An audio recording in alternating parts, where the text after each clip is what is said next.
मतलब कभी आपने सोचा मुंबई बैठक में ऐसा क्या हुआ? मतलब क्या हुआ मुंबई बैठक के बाद अचानक से सबको सनातन में बुराइयां नजर आने लगी? मतलब कुछ तो हुआ है मुंबई बैठक में, हमें नहीं पता, लेकिन कुछ हुआ है कि अचानक से सबको सनातन में इतनी बुराइयां। क्या कोई एंटी सनातन प्रस्ताव पास हो गया है? क्या हुआ है हमें नहीं पता। लेकिन सबसे पहले शुरुआत में भाई आप सभी को देश नहीं झुकने देंगे कि सभी दर्शकों को न्यूज़ 18 इंडिया की पूरी टीम की तरफ से श्री कृष्ण जन्माष्टमी की बहुत बहुत बधाई, बहुत बहुत शुभकामनाएं। अब देखिए, आज का दिन भारत के सनातन शत्रुओं के खिलाफ देश को याद दिलाने का सर्वोत्तम दिन है कि भगवान श्री कृष्ण ने ऐसे लोगों के लिए क्या कहा था जो निजी स्वार्थ के लिए लोगों को धोखा देते हैं। भगवान श्री कृष्ण ने कहा था कि जो लोग दूसरों को धोखा देते हैं वो एक तरह से खुद से भी विश्वासघात करते हैं। अभी भी हो रहा ना कुछ वोट के लिए, हिंदू धर्म पर चोट की जा रही है निजी स्वार्थ के लिए। भगवान श्री कृष्ण ने कहा था कि इस विश्वासघात का फल उन्हें जल्द ही मिलेगा।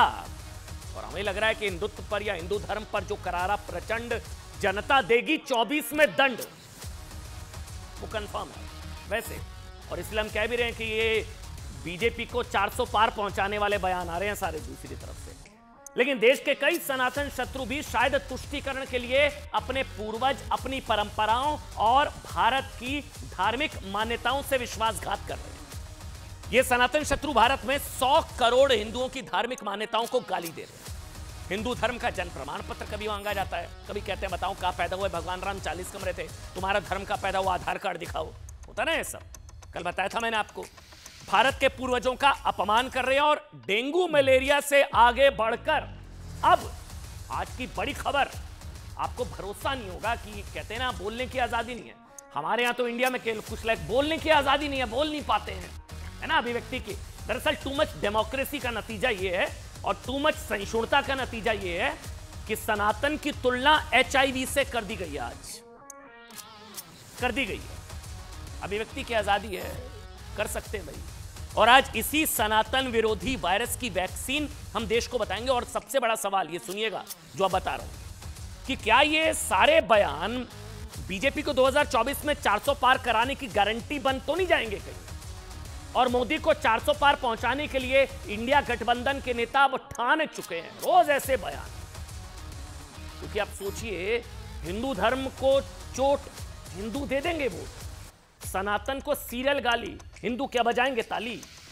इसलिए चुन चुन कर रोज सनातन को सीरियल गाली दी जा रही है। अब हिंदू देख रहे हैं क्या चल रहा है भाई, अपने ही देश में गाली खा रहे हैं। क्या 24 में ताली बजाएंगे हिंदू? और क्या वाकई जैसा बीजेपी आरोप लगा रही है कि मुंबई बैठक में कोई एंटी सनातन प्रस्ताव क्या पास हुआ था क्या? हमें नहीं पता, लेकिन बीजेपी आरोप लगा रही है कि कुछ तो हुआ है, जिसके बाद से अब यह संयोग हो सकता है कि लगातार अचानक ये सनातन पर हमले बढ़ गए हैं। जैसे कोई प्रयोग नहीं बल्कि सोचा समझा तुष्टीकरण वाला प्रयोग माना जा रहा है।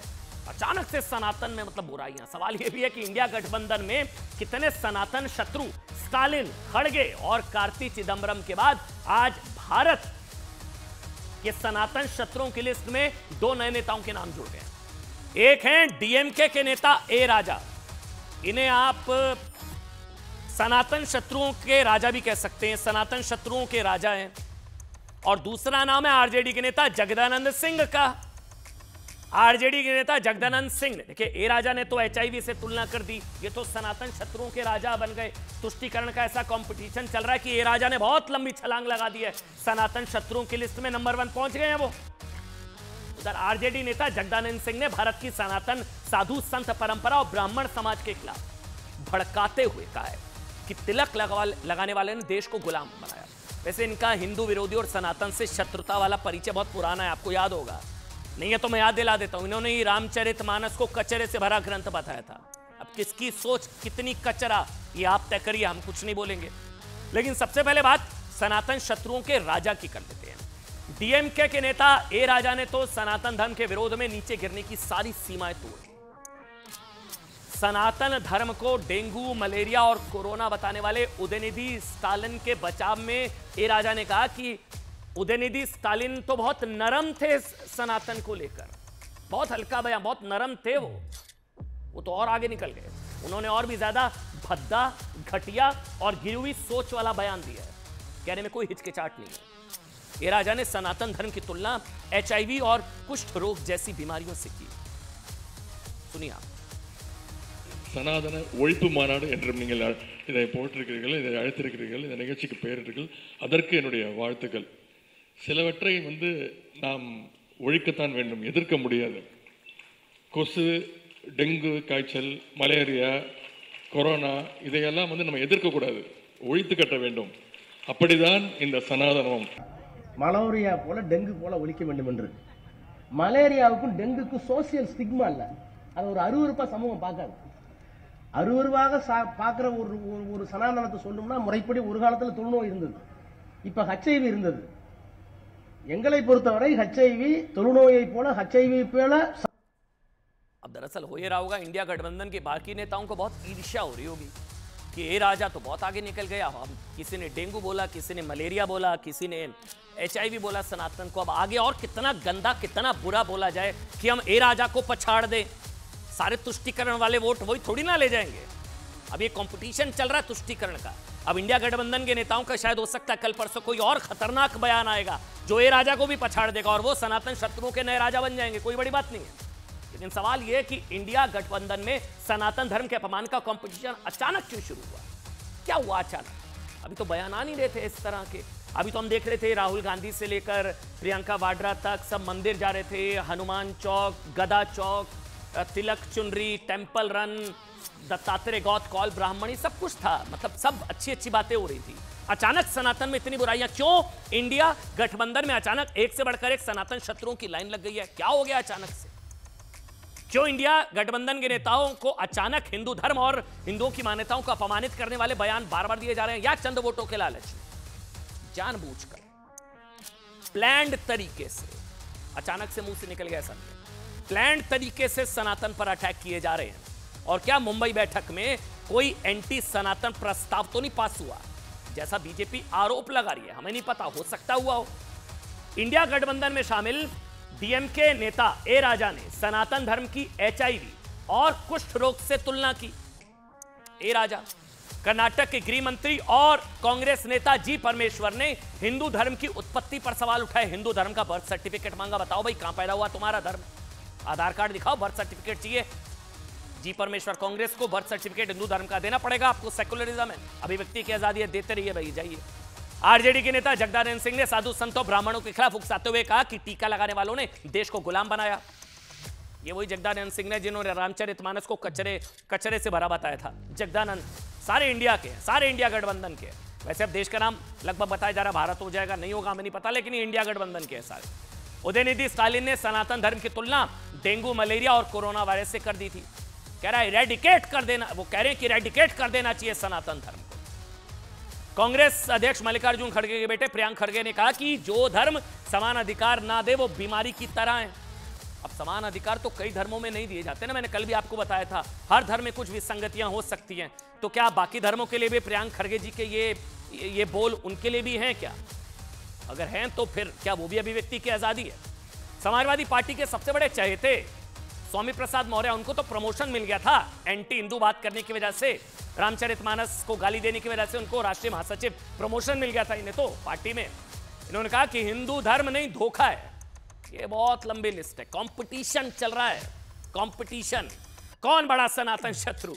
ध्यान देने वाली बात यह है कि सनातन शत्रुओं के अचानक सामने आने की टाइमलाइन बहुत इंपॉर्टेंट है।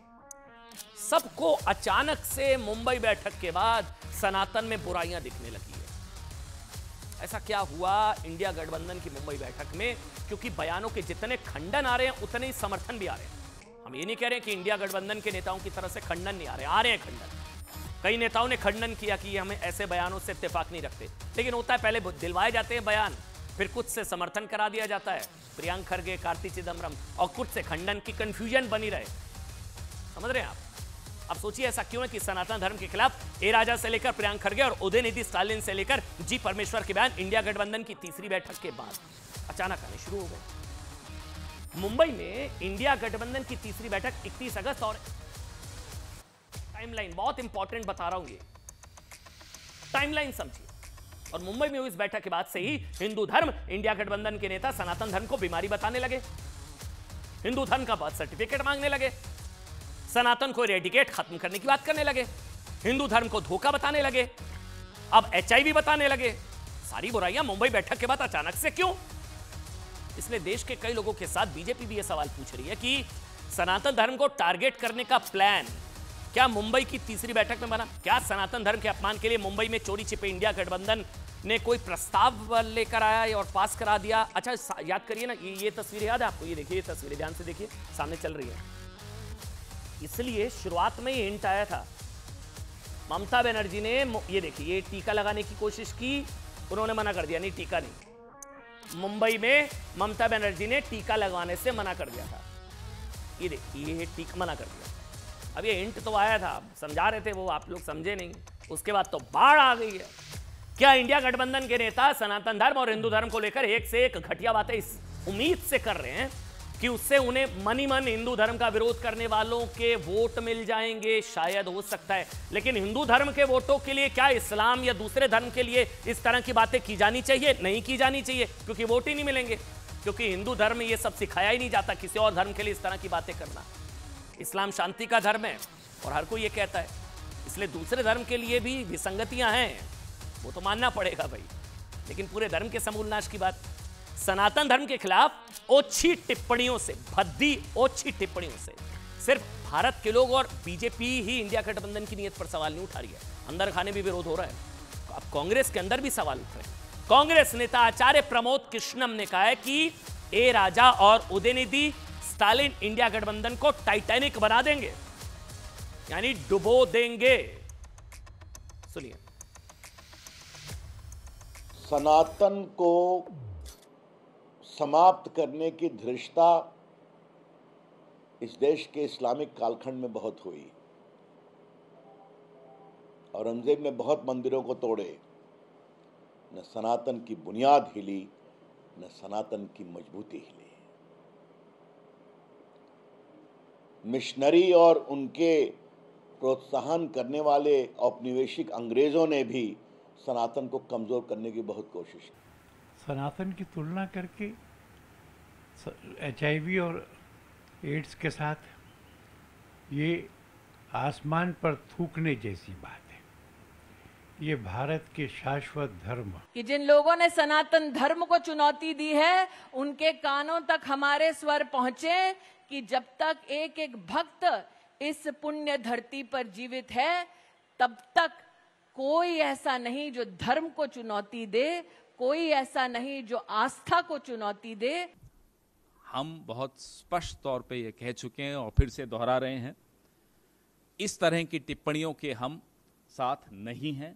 भारतीय राष्ट्रीय कांग्रेस हर धर्म को, हर सोच को साथ लेकर चलने की इतिहास रखती है और समझती है कि यह देश एक सतरंगी देश है, सबका जहां एक स्थान है। किसी को कम दिखाना, किसी को ज्यादा दिखाना, न ये संविधान इसकी अनुमति देता है, न भारतीय राष्ट्रीय कांग्रेस की ऐसी कोई परंपरा है। चलिए तोड़िए गठबंधन, फिर डीएमके से निकालिए बाहर इंडिया गठबंधन से डीएमके को। पवन खेड़ा जी, आपसे सवाल है, आप ऐसे बयानों के साथ नहीं है, लेकिन ऐसे बयान देने वालों के साथ क्यों है? फिर क्या कार्रवाई हुई अब तक? जी परमेश्वर जी पर हुई कोई कार्रवाई? प्रियांक खड़गे जी पर कोई कार्रवाई हुई? कार्ति चिदम्बरम जी पर कोई कार्रवाई हुई? प्रियांक खड़गे कोई कार्रवाई हुई उन पर? निकालिए फिर पार्टी से बाहर, लीजिए एक्शन। बयान के साथ नहीं है, बयान देने वालों के साथ है, करिए एक्शन, लीजिए एक्शन। फिर जवानी जमा खर्ची कहा जाएगा ना भाई। सनातन धर्म के खिलाफ ओछी और अपमानजनक टिप्पणियों के बाद कांग्रेस के नेता प्रियांक खड़गे, डीएमके के नेता उदयनिधि स्टालिन पर अब एफआईआर दर्ज हो चुकी है। सनातन विरोधी बातों को कांग्रेस पहले ही अभिव्यक्ति की आजादी से जोड़ चुकी है। केसी वेणुगोपाल, उन्होंने कहा कि सर्वधर्म संभाव की हम बात करते हैं, लेकिन अभिव्यक्ति की आजादी, अपनी बात कहने की आजादी है। हिंदू धर्म को डेंगू मलेरिया कहने की आजादी है। और एफआईआर दर्ज होने के बाद कांग्रेस के नेता प्रियांक खड़गे संविधान के पीछे छिप रहे हैं। प्रियांक खड़गे ने कहा कि मेरा धर्म संविधान है और संविधान उन्हें अपनी बात कहने की आजादी देता है। प्रियांक खड़गे की तरह भारत के कई और नेता भी हैं जो कह सकते हैं कि उन्हें संविधान से सनातन विरोधी बातें कहने की आजादी मिलती है, लेकिन यह आजादी सिर्फ सनातन को लेकर ही है, दूसरे धर्म को लेकर इस तरह की आजादी है क्या? आपसे सवाल है, जो आप देख रहे हैं देश नहीं झुकने देंगे। लेकिन सोचिए, सनातन का अपमान करने के लिए संविधान का सहारा लेने वालों को यह समझना चाहिए, संविधान संविधान संविधान होता है ना। अब ये देखिए आप सामने, आपके ये देखिए, संविधान के मूल में भी सनातन का अपसम्मान है। संविधान में मौलिक अधिकारों की बात से पहले प्रभु सियाराम की तस्वीर है संविधान में, और राज्य की नीतियों से पहले गीता ज्ञान है। भारत के संविधान में सनातन धर्म के प्रतीक चिन्ह प्रभु श्री राम, श्री कृष्ण, भगवान महावीर, बुद्ध, शिव सब हैं। ध्यान देने वाली बात, तथ्य यही है कि संविधान निर्माताओं ने भी संविधान को सिर्फ भारत की सनातन पहचान और भारतीय आदर्शों से जोड़ा। संविधान में विदेशी संस्कृति के कुछ भी उधार लेने की कोशिश नहीं की है। संविधान की शुरुआत अशोक चिन्ह, ठीक, और शतदल कमल से हुई, और अशोक चिन्ह सारनाथ के अशोक स्तंभ से लिया गया, और कमल भारत की सनातनी संस्कृति का शुभ प्रतीक है। नंबर 1, संविधान के पहले, क्योंकि बार बार संविधान संविधान संविधान की बात हो रही है तो हमें लगा संविधान को ही कोट कर देते हैं भाई। संविधान के पहले भाग की शुरुआत सिंधु घाटी सभ्यता के चर्चित प्रतीक जेबू बैल के चित्र से हुई। जेबू बैल को सबसे शक्तिशाली वंश और मोहनजोदारो हड़प्पा का प्रतीक माना जाता है। अब सनातन के इरेडिकेशन की बात हो रही है, सनातन के प्रतीक तो संविधान में है। क्या कहना चाह रहे हैं अब आप? अगला, संविधान के भाग 2 की शुरुआत वैदिक काल के गुरुकुल के चित्र से हुई। इस भाग का नाम है नागरिकता। यह पेज नंबर 3 पर है। उस समय तक अग्नि, इंद्र और सूर्य की पूजा करना आम जीवन में शामिल हो चुका था। संविधान के भाग 3 की शुरुआत प्रभु राम, माता सीता, लक्ष्मण से हुई है। सनातन के प्रमाण चाहिए, संविधान उठाकर पढ़ लीजिए। इस भाग में मौलिक अधिकारों का उल्लेख है। इसमें प्रभु राम, माता सीता, लक्ष्मण पुष्पक विमान से अयोध्या लौटते हुए दिखाए गए। संविधान के भाग 4 की शुरुआत कुरुक्षेत्र के चित्र से हुई है। इसमें कृष्ण अर्जुन को गीता का ज्ञान देते हुए दिखाए गए हैं। इस भाग में राज्य की नीति के निदेशक तत्व बताए गए हैं। संविधान के भाग 7 की शुरुआत सम्राट अशोक के चित्र से हुई, जो भिक्षुओं के साथ बौद्ध धर्म का प्रसार करते दिख रहे हैं। संविधान के भाग 8 की शुरुआत हनुमान जी के चित्र से हुई, जिसमें हनुमान सीता की तलाश में उड़ते हुए लंका जाते हुए दिखाई दे रहे। सनातन के सबूत चाहिए, संविधान पढ़ लीजिए। इंडिया गठबंधन के नेताओं की जानकारी के लिए बता दें कि सनातन का सम्मान करने वाले संविधान में डॉक्टर राजेंद्र प्रसाद, पंडित जवाहरलाल नेहरू और डॉक्टर भीमराव अंबेडकर के हस्ताक्षर भी हैं। इसलिए कांग्रेस समेत इंडिया गठबंधन में शामिल सभी नेताओं को समझ लेना चाहिए कि सनातन के अपमान के साथ साथ वो देश के संविधान निर्माताओं की मूल भावना का भी अपमान कर रहे हैं, अपने पूर्वजों का भी अपमान कर रहे हैं।